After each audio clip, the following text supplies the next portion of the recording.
Movie के शुरू में हम एक शिप को देखते हैं। उसमें कुछ लोग कुछ चीजें ढूंढ रहे होते हैं, यानी वहाँ पर सर्चिंग हो रही होती है क्योंकि वो एक नॉन वर्किंग शिप थी। उनको वहाँ पर किसी आदमी के जूते मिलते हैं और कुछ डॉक्यूमेंट्स भी। पुलिस इन चीजों को ले जाती है, लेकिन तभी अचानक से पानी में तूफान आ जाता है। टनल्स डिस्ट्रॉय होने लगती हैं और सब लोग इस इंसिडेंट के बारे में बातें कर रहे होते हैं और ये एक टीम होती है साइंटिस्ट की। ये सब इस बात को लेके काफी परेशान होते हैं कि आखिर ये तूफान आ क्यों रहा है, क्या ये कोई ज़लज़ला है यानी अर्थक्वेक है। लेकिन किसी को कुछ भी पता नहीं चल पा रहा होता। अब पुलिस ये डिसाइड करती है कि वो लोग इस पर रिसर्च करेंगे और ये टास्क शुरू हो जाता है। इतनी तबाही के बाद लोग मुश्किल में पड़ने लगे थे तो पुलिस उनको रेस्क्यू करती है, लेकिन टनल से अभी भी धुआं निकल रहा था। कुछ लोग ऐसे भी थे जो इसको एंजॉय कर रहे थे, इसकी वीडियोस बनाकर इंटरनेट पर अपलोड कर रहे थे और वो बिल्कुल भी डर नहीं रहे थे। लेकिन गवर्नमेंट जान गई थी कि जरूर कोई बड़ा मसला है। अब कुछ पॉलिटिकल पार्टीज कहती हैं कि हमें लग रहा है समंदर में जैसे कोई क्रिएचर हो। इन्हें ये भी पता चलता है कि समंदर का टेम्परेचर 100 डिग्री सेंटीग्रेड से भी ज्यादा है। वहाँ एक और आदमी कहता है कि कैसे पॉसिबल है कि कोई भी क्रिएचर इतने ज्यादा टेम्परेचर में सरवाइव करे। तो बाकी सब कहते हैं कि क्या पता ये टेम्परेचर उसी क्रिएचर की वजह से इतना ज्यादा हुआ हो। अब यहाँ पर पॉलिटिशियंस की और साइंटिस्ट की मीटिंग होती है। तभी टेलीविजन पर एक न्यूज दिखाई जाती है जहाँ पर वो बहुत बड़ी ह्यूज टेल को विटनेस करते हैं, यानी उन्हें पानी में से एक बहुत ही बड़ी टेल निकलती हुई दिखाई देती है जैसे वाकई किसी क्रिएचर की हो। ये सब बहुत हैरान हो जाते हैं। सब कहते हैं कि हो सकता है ये कोई नई स्पीशी हो। अब ये लोग कहते हैं कि हम डिसाइड करेंगे वोटिंग के थ्रू कि इसे मारना है या कैद रखना है, और जो उनका फाइनल डिसीजन होता है वो इसे मारने पर होता है। अब वो क्रिएचर कहीं ट्रेवल करना चाहती थी तो वो पानी में से होती हुई काफी शिप्स और बोट्स को डिस्ट्रॉय करते हुए ब्रिज तक पहुंचती है और ब्रिज को भी तोड़ते हुए आगे बढ़ती है। इसमें काफी ज्यादा लोग भी मारे जाते हैं। अब साइंटिस्ट प्राइम मिनिस्टर को बताते हैं कि ये क्रिएचर बहुत ज्यादा तबाही करने वाली है, इसको जल्द से जल्द मारा जाए। उधर एक और आदमी जिसका नाम यागुची होता है उसे बताता है कि उसकी एक दोस्त है जिसका नाम हिरोमी है। उसे इन सब चीजों के बारे में बहुत नॉलेज है, क्या पता वो हमारी मदद कर सके। तो यागुची मान जाता है और हिरोमी को यहाँ पर आने के लिए कहता है। अब यहाँ पर आते ही हिरोमी उसकी कुछ पिक्चर्स और वीडियोस देखती है। बाकी सब लोगों को बताती है कि ये क्रिएचर चल सकता है क्योंकि इसके पाँव हैं, ये जल्द ही जमीन पर आएगा। लेकिन कोई भी उसकी बात पर यकीन नहीं करता। जल्द ये बात सच हो जाती है। वो क्रिएचर पानी से निकलकर जमीन पर आ जाता है अपनी टेल को हिलाते हुए। उसके बाजू नहीं थे, सिर्फ थे। उसके नेक के करीब ऐसे लग रहा था जैसे गिल्स हों, जैसे बड़ी बड़ी फिशेस के होते हैं। वो बहुत ज्यादा बड़ा था। इवन जहाँ वो पाँव रखता वो चीज प्रेस हो जाती, घर हिलने लगते, पास पड़ी चीजें उड़ जाती। लोग बहुत ज्यादा डरने लगे थे। वो क्रिएचर सब चीजों को अपने सर से मार रहा था जिसकी वजह से कार्स, बिल्डिंग सब कुछ डिस्ट्रॉय होने लगता है। रोड्स भी टूटती जा रही थी और वो अपनी टेल को ही यूज करते हुए लोगों के घरों को भी तोड़ रहा था। उसकी speed 13 kilometre per hour record की जाती है। अब जल्दी यहाँ पुलिस आ जाती है और वहाँ के लोगों को बचाने लगती है। अब गवर्नमेंट ये डिसाइड करती है कि जल्द से जल्द इसको मारा जाए। तो वो फौरन से ढेर सारे आर्मी के हेलीकॉप्टर्स वहाँ पर भेजती है। वो हेलीकॉप्टर्स उस गॉडजिला पर मिसाइल फेंकने ही वाले होते हैं, लेकिन ये देख के रुक जाते हैं कि उसके आसपास कुछ लोग हैं तो उनको वापस जाना पड़ता है। अब इस गॉडजिला का नाम था शिन गॉडजिला और ये एक जापानीज गॉडजिला था जो कि बाकी गॉडजिला से अलग था और इसका डिस्ट्रक्शन लेवल भी ज्यादा था। यागुची एक टीम बनाता है इसमें बहुत ही ज्यादा जीनियस और हार्ड वर्किंग लोग थे। तभी उनमें से एक जीनियस लड़का बोलता है कुछ लोगों ने इस गॉडजिला की बॉडी से एक फ्लूइड निकाला है, इस पर काफी ज्यादा एक्सपेरिमेंट्स हो रहे हैं। when उसके सैंपल्स अमेरिका में भेज दिए गए हैं। तो उनमें से एक और आदमी बोलता है पर ये खाता क्या होगा, इसमें इतनी एनर्जी आती कहाँ से है। हिरोमी सोच में पड़ जाती है और सोचती है उस दिन ओशन का टेम्परेचर क्यों बढ़ा था 100 सेंटीग्रेड, इतना ज्यादा कैसे हो गया। इसका यही मतलब है कि गॉडजिला जहाँ से एनर्जी लेता है वो या तो रेडियो एक्टिव रेज है या कोई न्यूक्लियर पावर सोर्स है।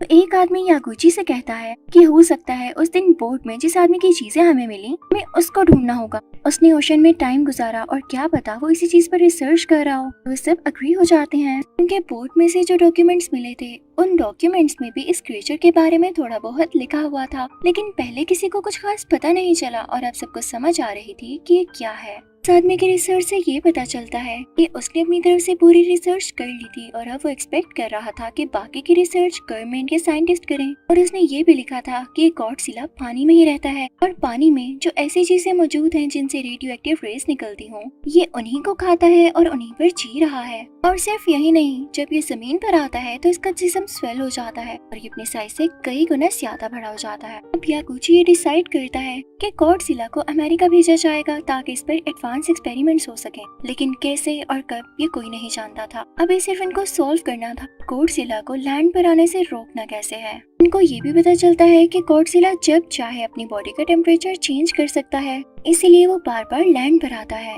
उस तरफ हम उन कुछ लोगों को देखते हैं जो इस चीज के बिल्कुल अगेंस्ट थे कि गॉडजिला पर कोई भी अटैक किया जाए, क्योंकि वो गॉडजिला को समझते थे कि ये गॉड की तरफ से भेजा गया कोई जानवर है, या वो इसको भी अपना गॉड मान चुके थे और उनको इस बात की समझ ही नहीं थी कि कितनी ज्यादा तबाही कर रहा है। वो जल्दी इनको भी खत्म कर सकता है। आज का दिन बहुत ज्यादा खतरनाक होने वाला था क्योंकि गॉडजिला फिर से लैंड पर आ गया था और अब की बार उसका साइज काफी ज्यादा बड़ा था। इससे पहले कि वो लोगों को मार सकता, प्राइम मिनिस्टर का ऑर्डर आता है कि सब लोगों को अंडरग्राउंड सेव करके रखो, साथ ही साथ जितनी जल्दी हो सके गॉडजिला को मार दो। अपनी आर्मी को भेज देते हैं, उनके पास नए नए वेपन्स होते हैं और वो बहुत ज्यादा कोशिश में लग जाते हैं। इवन उस पर मिसाइल्स फेंकते हैं, उस पर फायरिंग करते हैं, बॉम्ब्स गिराते हैं, लेकिन गॉडजिला पर जरा सा भी असर नहीं हो रहा था। अब जापान से तो ये गॉडजिला कंट्रोल नहीं हो रहा था तो यूएस आर्मी यहाँ पर आ जाती है, लेकिन उनके अटैक से जो मिसाइल्स वो गॉडजिला पर फेंक रहे थे, इसकी वजह से टनल्स में और अंडरग्राउंड जहाँ पर पूरी पब्लिक थी वहाँ की लाइट चली जाती, पूरी सिटी का सिस्टम खराब हो चुका था।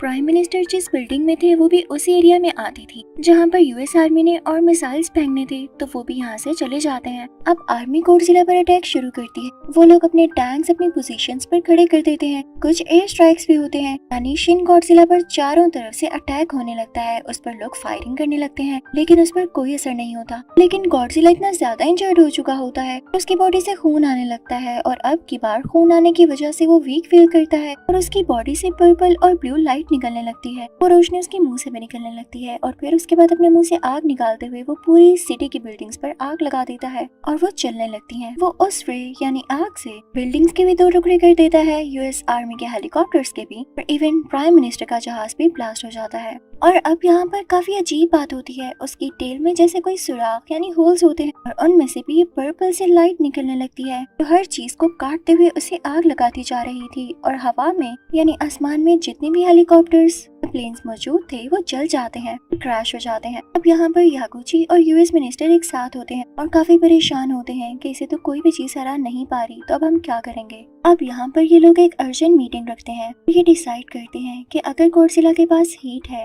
रेडियो एक्टिव या न्यूक्लियर एनर्जी है, तभी वो इसको यूज करके पूरी दुनिया को तबाह कर पा रहा है, तो क्यों ना इसकी बॉडी को इस हद तक ठंडा कर दिया जाए ये इन एबिलिटीज को यूज ही न कर सके। और इस फैसले को सब लोग बहुत अप्रिशिएट करते हैं, लेकिन इसके लिए ये लोग परेशान हो जाते हैं कि जितना बड़ा ये शिन गॉडजिला है उसके लिए उतनी ही ज्यादा क्वांटिटी में गैस चाहिए होगी जिसकी सप्लाई अभी इस वक्त पॉसिबल नहीं है। तो ये लोग डिसाइड करते हैं कि उस पर बहुत बड़ा ब्लास्ट किया जाए, लेकिन उसके साइड इफेक्ट्स भी बहुत ज्यादा होने थे। गॉडजिला को मारने के चक्कर में इनकी पूरी सिटी डिस्ट्रॉय हो जानी थी, कई सालों तक उसका असर रहना था, लेकिन इन्हें इस बात की परमिशन नहीं मिलती और इनसे कहा जाता है कि जो आप लोगों ने पहला फैसला लिया था उसी पर काम करें, यानी गॉडजिला को जमा देने वाला।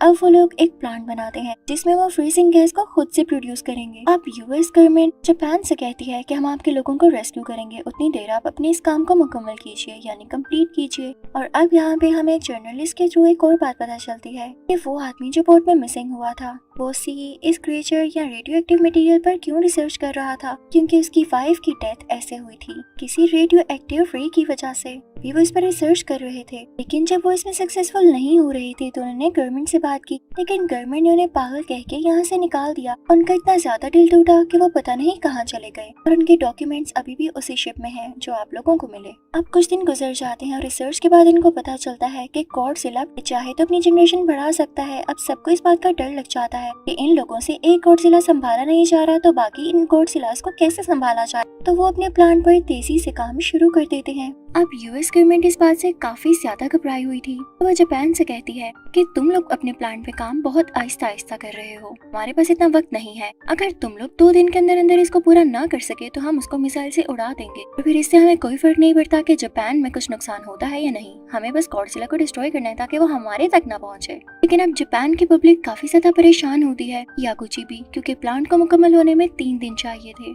यहाँ पे जब बाकी कंट्रीज को पता चलता है तो वो जापान के फेवर में उनकी हेल्प करते हैं ताकि ये काम जल्द से जल्द खत्म हो सके। जल्दी वो दिन आ जाता है जब फ्रीजिंग गैस तैयार हो चुकी होती है। अब ये लोग कहते हैं कि हमें गॉडजिला को भी एक्टिव करना होगा। अब गॉडजिला रेलवेज के आसपास खड़ा होता है। ये लोग अपनी ट्रेन चला देते हैं जिसकी टक्कर गॉडजिला से होती है और अब गॉडजिला एक्टिव हो जाता है और इनकी तरफ बढ़ने लगता है। उसी तरह से गाड़ियां तोड़ते हुए, बिल्डिंग्स का नुकसान करते हुए, रोड्स को खराब करते हुए गॉडजिला अपनी शान में चल रहा होता है। अब उस पर मिसाइल्स फेंके जाते हैं जिनकी रेंज थोड़ी कम होती है ताकि आसपास के लोगों या जगह को कोई नुकसान न हो। यहाँ पर वो शिन गॉडजिला अपने तरीके इस्तेमाल करने लगता है, यानी जिन वे से वो लोगों पर अटैक कर सकता था वो सब यूज करता है, यानी अपनी बॉडी से वो रेज निकालना, मुंह से आग फेंकना। जल्दी जब उसकी सारी एनर्जी यूज हो जाती है तो वो वीक होने लगता है और उसका टेम्परेचर ऑटोमेटिकली कम होने लगता है।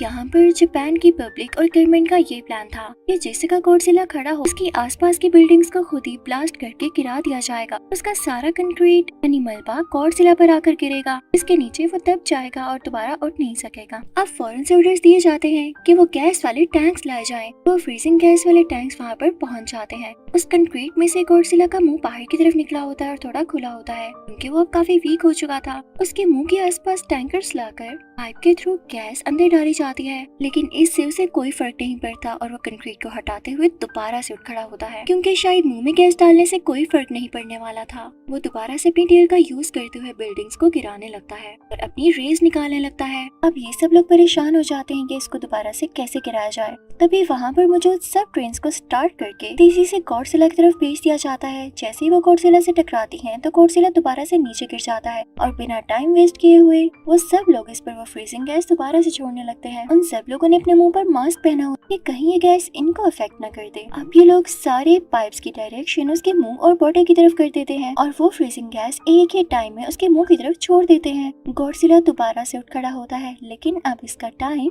ओवर हो चुका था क्योंकि इसकी बॉडी का टेम्परेचर इतना ज्यादा गिर चुका था कि ये वहाँ ही खड़े खड़े फ्रीज हो जाता है और बहुत सख्त पत्थर की तरह बन जाता है। ऐसे लग रहा था कि गॉडजिला का कोई नकली स्टैचू हो। जब सब लोगों को ये पता चलता है तो वो एक गहरा सुकून का सांस लेते हैं और बहुत खुश हो जाते हैं। इनको पता चलता है कि गॉडजिला इसी तरह फ्रीज रहेगा और जब इसको कुछ खाने को नहीं मिलेगा या रेडियो एक्टिव एनर्जी नहीं मिलेगी तो ये खुद ही खत्म हो जाएगा। और अब जापानीज गवर्नमेंट उन जगहों को ठीक करने लगती है जो गॉडजिला ने डिस्ट्रॉय की थी। और इसी के साथ ये मूवी यहीं पर खत्म होती है।